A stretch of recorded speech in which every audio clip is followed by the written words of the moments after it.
To auto use your own photo as the exercise mode home screen wallpaper in Samsung Galaxy S23 Ultra, swipe down the top of the screen and then tap setting icon, tap mode and routine.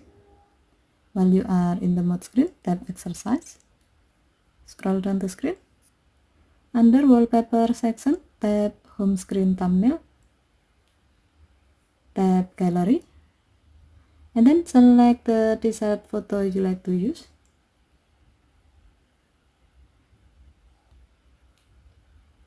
Here you can see the preview of the selected photo. If you are okay with the result, tap down button. By doing this, the selected photo will automatically be used as your home screen wallpaper when the exercise mode is active. Okay, thank you for watching. Have a nice day.